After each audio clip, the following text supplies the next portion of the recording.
Hello everyone, it's Hadi Sami from FPL ETC and welcome to FPL ETC's another brand new content. This would be our first one of Gameweek Review video series.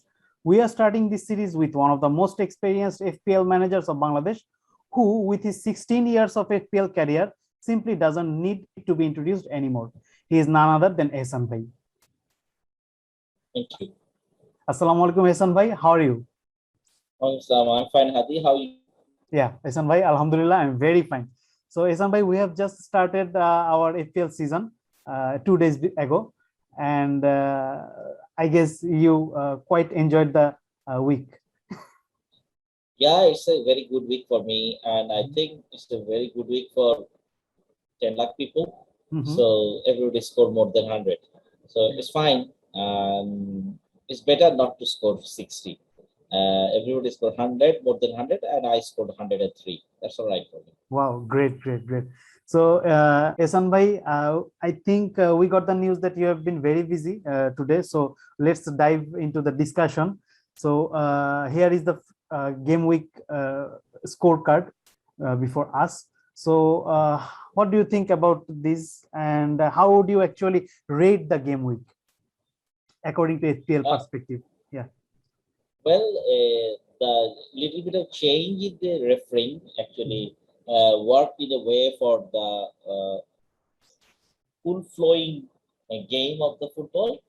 So referees are not giving unnecessary whistle. So game is on, and people are simulating, they're diving, and they're ignoring it. And we have seen in Euro that referees are saying get up, and these sort of things are there. And so I think there will be a lot of counter-attack goals this season, and this is one of the highest scoring first game week in any season. Yeah. And I think it's a 34 goal, and it's just one shot of the highest. And it was back in 2003, it was 34. Back in 1995, 96, it was 34. And last, it's 2008 and 2009 season. There we got 34 goals in first game week. So it's full of goals. It's enjoyable for the FPL manager, and a lot of people actually scored more than 100.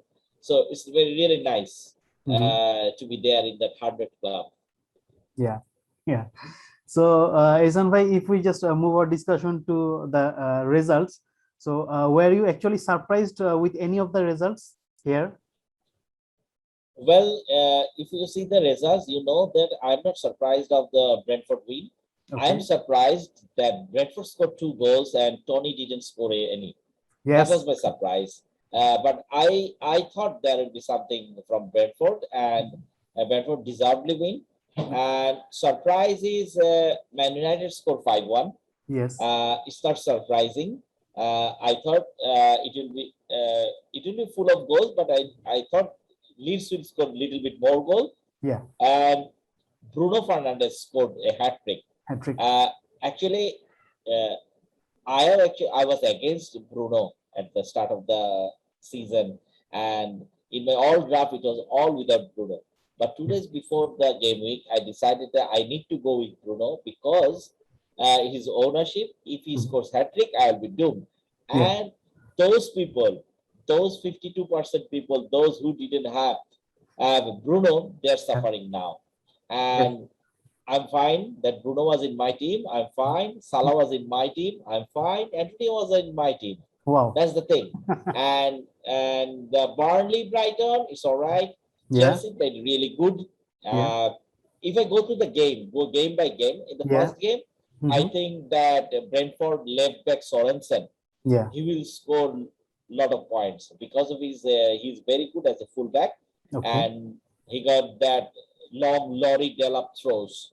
So that caused actually leads to the second goal for Brentford. So Sorensen will be a good pick to watch. Then Man United and Leeds, those who didn't have Greenwood, I should say. Greenwood had a very good game. He is unlucky, only single digit is there. It's supposed to be double digit score from Greenwood. Pogba played good and his price is increased, but I don't think so. We should just jump into the Pogba bandwagon straight away now. If I come to the Burnley Brighton, nothing too much there. Chelsea Crystal Palace, I saw Warner very sharp, and Alonso was very good. But I don't know how long Alonso will play as Chilwell is getting paid. So I'm not sure about Alonso, but Warner will start. Even though Lukaku comes, I believe Warner will start. Yeah. And then comes to Everton and Southampton. Actually, these sort of games nobody watches. Yeah. But thing is, I want to remind you the least goal XG conceded this week was is Everton. That is created least amount of chances against Everton. Well, it is Southampton. Yeah. They scored an early goal, but Everton statistically played really good defensive game. And those who are thinking about the Richarlison, today I saw the Benitez was saying that he is planning to keep play Richarlison 2 more weeks till the international break. Then he is planning for a planning to rest him after game week 3. So those who are thinking about Richarlison DCL, they can take him. And Leicester and Wolves, Leicester created less. So they got the least XG in the among the all 20 teams. That's what I saw from FPL Scout statistics. That was 0.52, whereas Liverpool and other Chelsea and other their XG was more than 1. So that is 0.52 is really less. I'm worried about Harvey Barnes. Then Watford and Aston Villa. Well, this is the exact game where we thought that Aston Villa defense overachieved last season. That's where is 3-2. And another thing is point to be noted. There is another striker has come very cheap. That is Dennis, who scored a very nice goal. And Ismail Assar was really good. And overall, Watford attack is good. And Aston Villa, I'm not that much impressed with Harry Inks yet. But I'm not changing him now because they got another 2 easy games. So Inks will be still in my team. And about Norwich and Liverpool, Norwich and Liverpool, as expected, it was all Salah, Jota, and Mane. But the thing is, Liverpool midfield trio didn't perform well. That's why, as Jota doesn't come back like Firmino, so it was not functioning for Liverpool. As Liverpool mid trio was not working. When Fabinho came instead of Ox and Firmino came in the place of Jota, the fluidity of Liverpool game increased. So it doesn't mean that Jota was playing bad. It was actually Liverpool midfield trio who actually hampered Jota. And not only Jota, full Liverpool attack. So that's why when Firmino came, all started moving. At the same time, Fabinho came as well. And Oxlade-Chamberlain was replaced. This is the vital thing. I still believe that Jota will start again. But even though if Jota doesn't start, I'm not teaching him yet. And then comes Newcastle and West Ham. It was all West Ham and it was all ASM and Wilson as well. Yeah. The point to be noted is Matt Ritchie played good. Alexander Maximin played good. And then for West Ham, it was all Antonio. Bowen looked sharp. Benrahma was really good. Yeah. So this is a very good thing we need to think about West Ham asset. And finally, Man City is not ready. Man City was not ready in the Carabao Cup, not that Community Shield, Community Shield final. Yeah. And Man City was not ready in the first game week as well. So, and Son Heung-min was awesome. Yeah, he was extraordinary. Exactly. So, Ehsan bhai, we will come to the question and answer phase later. Then let's just have a preview for the upcoming game week. Here is the fixture of the upcoming game weeks. Game week 2. Game week 2, there is no point changing any Liverpool asset because Liverpool playing Burnley. Yeah. Even though if Firmino starts, Jota gets 30 minutes. I want to keep Jota still in my team because it's the first home game after a long time, and it was against Burnley. Burnley defense was not that good. Brighton was very good against Burnley, so I'm not going to change any Liverpool asset. And Tsimikas played good as well. Aston Villa and Newcastle as a home game, I want to give a little bit more chance to Aston Villa assets as well. Number 3 is Crystal Palace and Brentford. This is the game I'm a little bit worried about Tony. Whether we should play Tony or the 5th midfielder, we need to think about it. Yeah. Then Leeds and Everton, it will be another Goal fest. KG game. It's not goal. It will not be goal fest. I'm sure Benitez will shut the doors. Okay. All the bus will be parked there. Still, those who have Rafinha, they should keep faith in Rafinha. Okay. Man City and Norwich, poor Norwich will be hammered again. Man City will show everyone we are coming. The problem is you don't know who to pick. Whether you should stick to Mahrez or whether you should stick to Grealish. Those who got these things, these are the dilemma. But I don't have any City asset yet. And at first, Gundogan is my team. Yeah. But in the last minute, I changed him. So I don't have any City asset. If I had any City asset, I would have stick to it because we don't know who is going to play.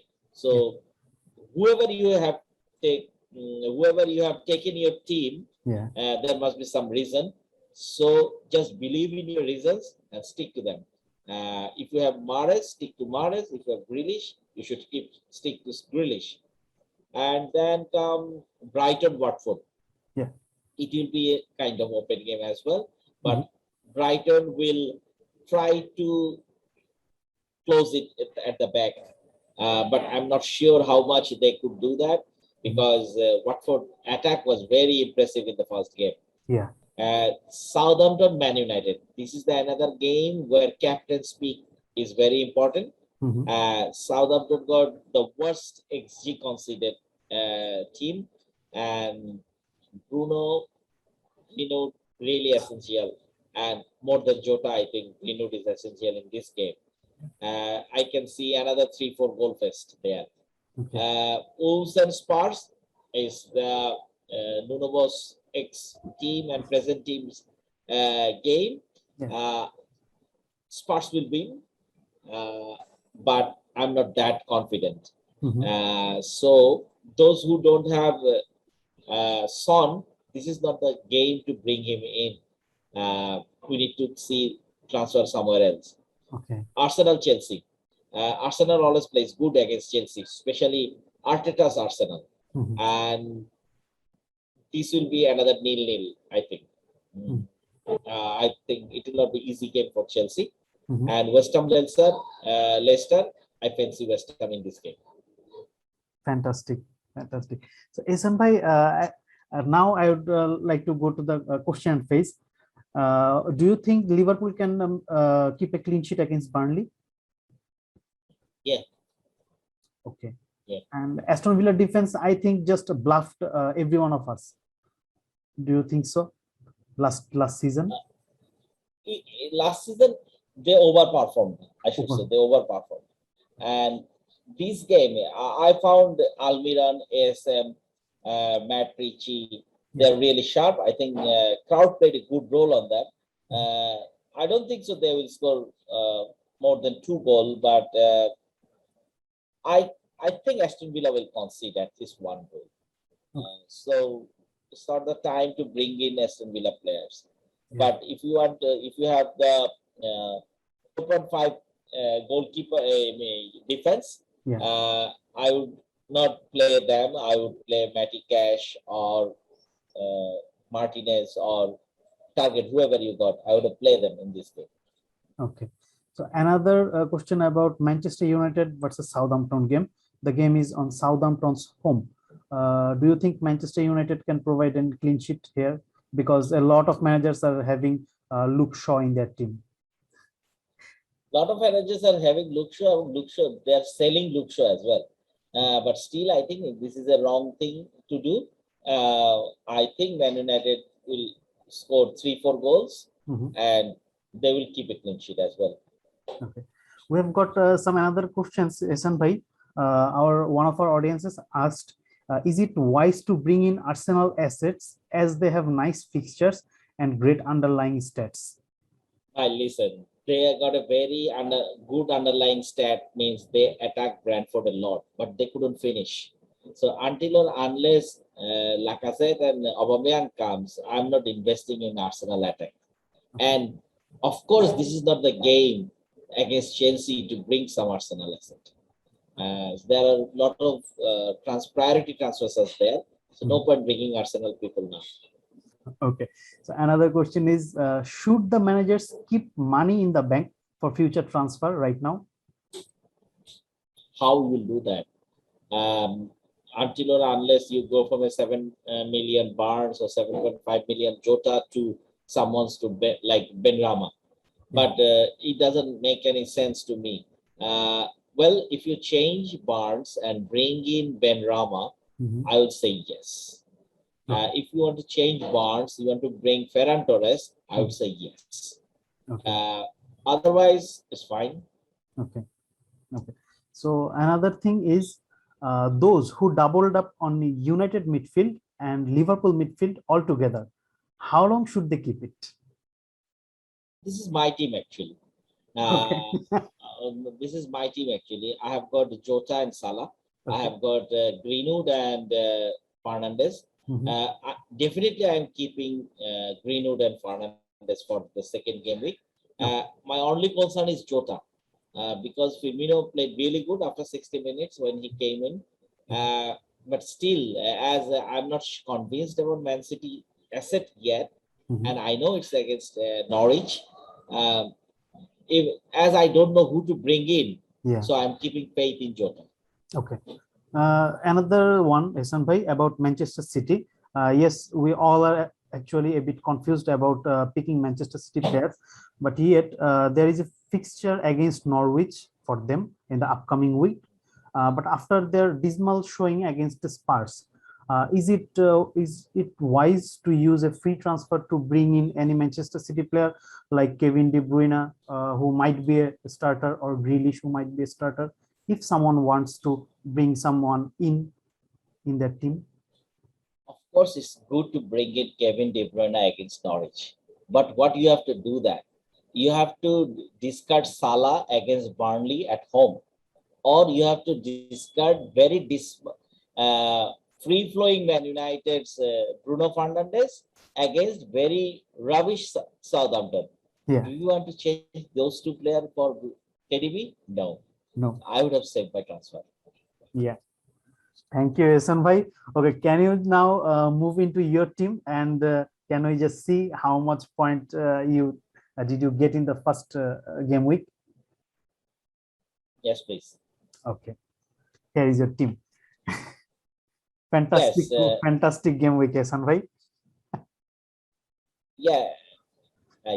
What I want to say that Sanchez, my season keeper. So I'm not worried about Sanchez, at least until my wild card. Yeah. I'm happy with Simika's performance. I'm happy with Luke Shaw as well. I think points are there, point will come. And actually, it's not showing any justice to Digne's performance as well. Okay. As DCL and Richarlison is going to play, I'm not changing Digne as well. Okay. And this is only my defense didn't perform, but all and everyone except Tony performed. Yeah. No point changing Grino, no point changing Fernandes, no point changing Salah. Yeah. And my captain will be Salah in the second game as well. Okay. Only concern is Jota, and I already told you before that I'm not sure which Man City player to bring in. I'm not convinced. So far my decision is save my transfer. Okay. I will see till game week. I will see till Thursday how it looks. Once the injury news comes, otherwise most likely I will save my transfer. And I'm not worried about Tony. Yeah. He's a 6.5 million player. Not everyone will serve you like Rafinha or Benrahma. Yeah. So Tony is a consistent performer of last season. Mhm. I have to keep faith on him because they got a very kind fixture. I'm not changing Tony. Well, there is a chance that if I had to, I would have go for Dennis of Watford in the same range. But I'm keeping Tony for the consecutive 2 weeks, Okay. maybe more. From the topic of Dennis, I just reminded there is a striker on with Southampton, Adam Armstrong. Yeah. Yeah, newly joined striker. What do you think about him? He scored I thought 28 goals last season at Championship. I know, but I thought he wouldn't start, but he started and he was given number 9. Yeah. And the chance he took, he looked really sharp. Yeah. He will be in my watch list for sure. Okay, we can now come to the point of your watch list. So, which players could be in your watch list? Maybe Ismail Assar or who would be the player? Ismail Assar, I told you while I was reviewing the thing that the players I caught my eyes are Dennis, Yeah. The Southampton striker Armstrong, Yeah. then Rasika of Norwich. Yeah. Rasika of Norwich, that Sorensen of Brentford defender, 4.5 million defender. Yeah. And all are known guys. Apart from any unknown player didn't perform. Apart from these two, the Pookie looked sharp as well. Pookie looked sharp, but no one is bringing Pookie against Man City. At least I know. No. That's it. But what I think I want to say, those who don't have Antonio, just bring him in before he gets injured. Whenever he is not injured, he is on fire. Ehsan bhai, what about Ben Rama? A lot of players, a lot of managers were asking about Ben Rama, and he is performing really well. Though he wasn't expected to start, but still he started and performed really well and provided some FPL points. Who was not expecting him to start? I want to know.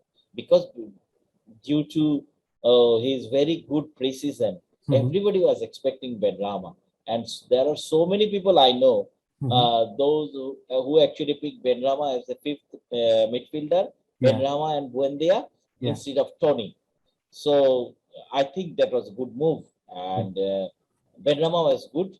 He just played off Antonio. But I want to say that Ben Rama took the goal very nicely, but Bowen looked sharp as well. Okay. So thank you, Ehsan bhai. Thank you very much for your advices and for your opinions. Would you like to say anything else to our viewers? I would say don't do anything being panicked. There is no need to be panicked yet. Just the game week 1. If you didn't score 100 plus, doesn't matter. It's a marathon. So there is no false start in marathon. That's it. Okay. Thank you, Ehsan bhai. Thank you very much. That was all from us. FPL ETC's Game Week 1 review with Ehsan Haque bhai, one of the most finest and most experienced FPL managers of Bangladesh. Thanks for watching the video. Hope you enjoyed it. Keep an eye on us for upcoming contents. Please don't forget to like, share, and subscribe FPL ETC on social media. We hope to see you in our next video. Till then, do take care and stay safe. Thank you. Thank you all.